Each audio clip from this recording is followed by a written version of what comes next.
Well, groups opposed to Kinder Morgan's Trans Mountain Pipeline expansion hope this is the beginning of the end for the project. The company has put non-essential work on hold until it can talk things over with stakeholders. Tyler Orton with Business in Vancouver is joining us now. And Tyler, there sure are a lot of stakeholders here.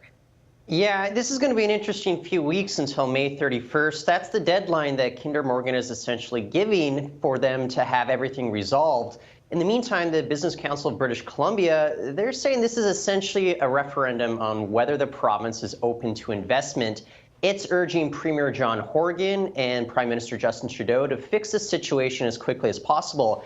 We're also already seeing the threats of consequences here. Yesterday, Alberta Premier Rachel Notley, she says that she's willing to implement new measures with quote unquote serious economic impact against British Columbia if there's not something forthcoming within the next few days here. We already saw the wine ban a few weeks ago. I'd be willing to bet we'd have that plus more going forward.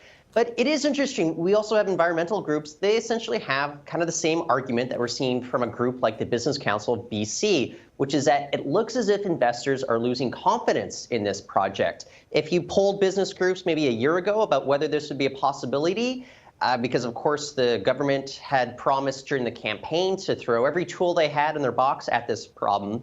Well, you would have figured that going forward, everything is in the bag because the province, as well as the federal government, had approved this project. So it is quite interesting to see all this play out going forward. Absolutely. Shaky ground indeed. And speaking of shaky ground, NAFTA talks have been on that for a long time. But I understand that there is some reason to believe that we are getting that much closer to an actual deal. What are you learning?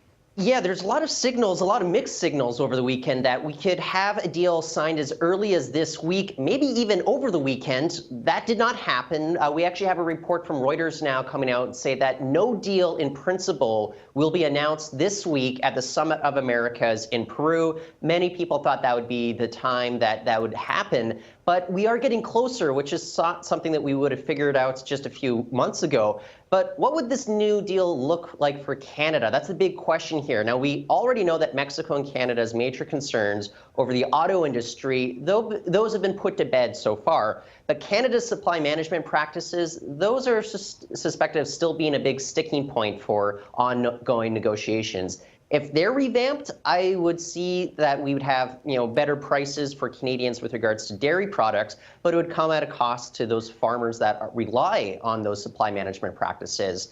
Meanwhile, I would not expect a deal announced to maybe make the loonie spike against the U.S. greenback because, of course, U.S. would be part of this deal. But if you're planning a trip to, say, Europe or Asia, you would see the dollar go up against those currencies. So just plan ahead. Maybe wait for the NAFTA deal to fall into place before you buy big bucks before your trip. Hey, that's some good news for your summer travel plans. Tyler, thanks for joining us. Thank you.